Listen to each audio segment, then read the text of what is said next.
Bonjour Laurent, Bonjour, merci Thierry. de participer à cette interview objective pour cette nouvelle saison sur la stratégie digitale. Est-ce que pour notre audience, vous pouvez vous présenter et présenter votre entreprise Visiative, s'il vous plaît? Bien sûr, Laurent Fiard, j'ai le plaisir de diriger Visiative. Donc Visiative est une entreprise de plus de 1000 personnes, 1200 personnes exactement. Nous sommes présents dans une dizaine de pays et notre mission, c'est d'accélérer l'innovation et la transformation digitale des PME et des ETI. Super, très, très clair et on est pile dans le thème puisqu'on va parler stratégie digitale et si ça vous va, on peut attaquer directement avec la première question, c'est comment est-ce que vous intégrez aujourd'hui le digital dans votre stratégie, puisque j'imagine que c'est un élément assez central pour vous. Oui, alors, quand on est nous-mêmes intégrateurs, conseils, offreurs de solutions dans cette dynamique de transformation digitale, on essaye d'être exemplaire et d'être une vitrine technologique de ce qu'on est capable de proposer à nos clients PME, ETI.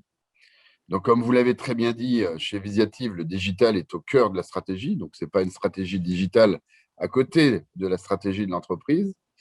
Et cette stratégie digitale est au service, bon, d'une part, de l'expérience client, c'est-à-dire de revisiter, de réinventer notre proposition de valeur pour mieux satisfaire nos clients.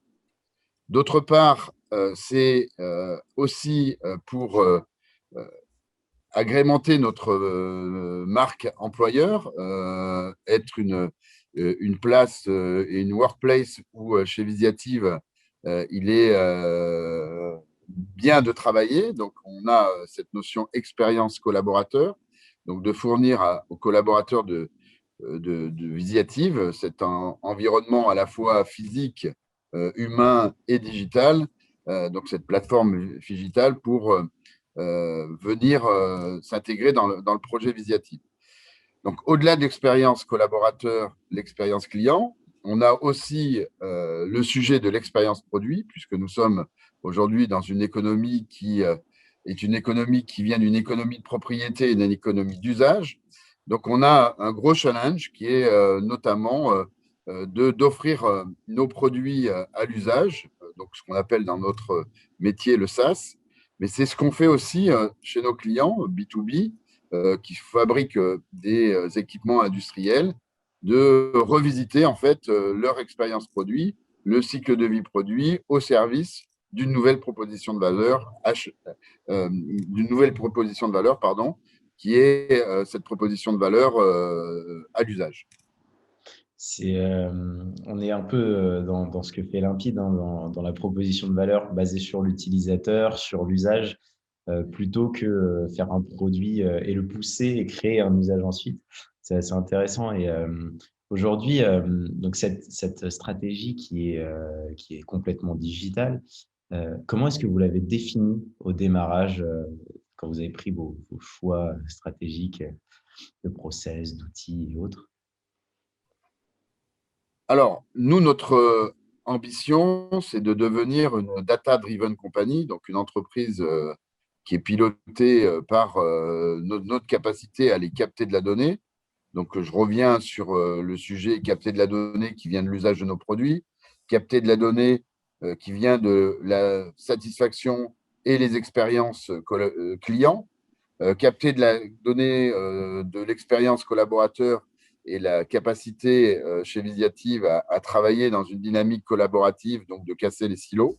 Donc tout ça, c'est ce qu'on appelle chez Visiative l'entreprise plateforme, donc de devenir une entreprise ouverte vers son écosystème, mais aussi une entreprise où il y a beaucoup de transversalité et d'interaction interservices pour créer de la valeur et aller chercher l'innovation et l'innovation au service, bien évidemment, de nos clients. Donc, cette entreprise plateforme, c'est justement de remettre au cœur de la stratégie digitale cette vision qui est de dire l'entreprise est une entreprise centrée sur sa donnée qui, elle, va nous permettre derrière, bien évidemment, de nous réinventer, de réajuster en fait notre proposition de valeur, de réajuster nos modèles économiques et notamment tout ça, bien sûr, intégré à un back-office, puisqu'on a un back-office existant historique, qui est bien sûr composé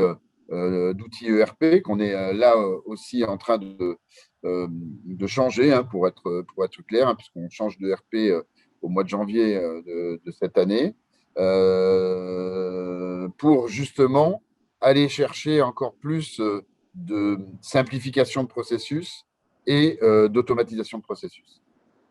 Et ça, c'est assez intéressant puisque si je fais le parallèle encore une fois avec l'UX, c'est se baser sur la donnée pour avoir une vision très objective de l'usage et pouvoir améliorer en continu ses process, ses outils. C'est des choses qui sont très importantes pour du business. Forcément, on crée du produit qui plaît aux consommateurs, aux clients et de l'expérience collaborateur aussi. C'est récupérer de l'info pour améliorer. C'est des sujets intéressants. Petit aparté, on a fait un talk, je parle pour notre audience, on a fait un talk sur l'expérience collaborateur que je vous invite aussi à aller voir. Et du coup, forcément, tout ce travail-là, ça nécessite un investissement humain, un investissement financier. Et quelle valeur ajoutée aujourd'hui vous tirez de ces investissements que vous faites dans votre stratégie orientée sur la data? Alors, bon, déjà, chez Visiative, ce que je peux dire, c'est que bon, on est très focus sur les plans stratégiques. On a exécuté depuis notre introduction en bourse, qui est 2014, en fait, 3 plans stratégiques. On est dans l'exécution d'un 3e plan stratégique. Donc, un premier plan stratégique qui menait l'entreprise de 50 millions à 100 millions, hein, qui s'appelait ODO 2017, où là, effectivement, on avait beaucoup travaillé sur des indicateurs de performance axés sur une transformation du modèle économique, sur le capital client, la satisfaction des clients. Un deuxième plan stratégique, le premier ODO 2017, on l'a exécuté avec un an d'avance, hein, puisqu'on a atteint 100 millions d'euros en 2016. En 2016, on a annoncé un deuxième plan stratégique qui s'appelait Next 100, qui emmenait le groupe de 100 millions à 200 millions, qui était un plan stratégique d'accélération de croissance externe. Et là, je dois souligner que le fait d'avoir chez Visiative un back-office, un système d'information et notamment une plateforme collaborative ouverte vers les collaborateurs facilite les intégrations quand on a une stratégie d'acquisition forte, hein, de croissance externe. On a fait environ 14 acquisitions qui sont de différentes tailles et multinationales, c'est-à-dire une réelle volonté de se déployer à l'international. On fait aujourd'hui 28% de notre chiffre à l'international. Donc, on a déployé ce plan stratégique de développement à l'international et la capacité d'associer de la croissance organique et de la croissance externe. Et enfin, là, on est sur un 3e plan stratégique. Alors, celui-ci aussi, le deuxième, on l'a exécuté avec un an d'avance, puisqu'on a atteint 200 millions en 2019. Et là, le plan stratégique est plus basé sur l'optimisation des processus, la mutualisation des moyens, le reconstruire nos fondations, aussi bien sur la plateforme de marque de Visiative que sur la simplification de notre organisation. Et tout ça au service d'un EBITDA que l'on veut de 30 millions d'euros à horizon 2023. Donc tout ça, bien évidemment, donc c'est l'alignement du digital à la stratégie. Et chez Visiative, les sujets qui nous préoccupent sont automatisation, simplification des processus, expérience collaborateur, expérience client et transformation des modèles économiques au service de l'usage de nos produits.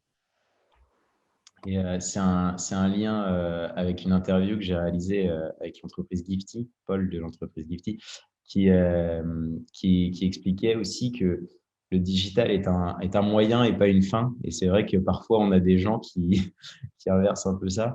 Et là, on est complètement dedans. En fait, on voit que bah, les résultats sont impressionnants. On accélère sa croissance, on est en avance sur ses objectifs. Donc, c'est top. Et il y a un mot qui a fait écho tout à l'heure dans votre phrase, c'était le mot KPI, indicateur clé de performance. Et aujourd'hui, est-ce que vous souhaitez partager avec notre audience un, un KPI qui représente une victoire chez Visiative sur ces dernières années? En fait, j'ai plusieurs KPI qui me semblent importants dans cette dynamique de transformation permanente. J'ai envie de dire que nos entreprises sont, compte tenu du contexte, compte tenu des opportunités, dans des transformations permanentes. Et j'ai envie de les résumer déjà dans deux grandes familles. La performance financière, ou les KPI, bon, on les connaît tous, hein, c'est la capacité à générer de la croissance du chiffre d'affaires et puis la capacité à faire de la croissance rentable, donc de l'EBITDA ou de l'EBIT suivant les modèles économiques. Donc ceux-là, on les maîtrise plutôt bien chez Visiative, puisque du coup, on a toujours exécuté nos plans stratégiques. Et je le rappelle, on est passé de 50 millions à 200 millions en quelques exercices. Donc, c'est déjà une grande victoire, avec un grand V, comme d'ailleurs la première lettre de Visiative. Donc, déjà, c'est cette satisfaction-là. Le deuxième sujet qui me semble extrêmement important, où le digital prend tout son sens,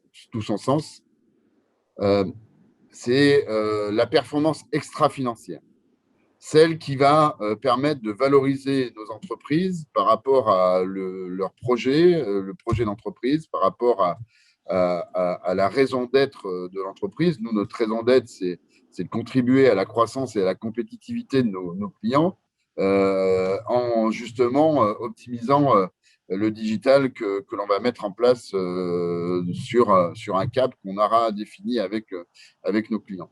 Et dans cette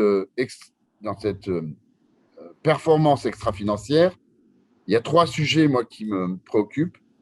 C'est l'indicateur de performance qui mesure la satisfaction des clients, que l'on fait, nous, régulièrement chez Visiative, et qui s'améliore quand on a un environnement qui est phygital, c'est-à-dire humain et digital, et je mets bien les deux ensemble, hein, c'est-à-dire qu'une stratégie de satisfaction client est réussie à partir du moment où on a bien travaillé dans l'expérience client, l'expérience physique et l'expérience digitale.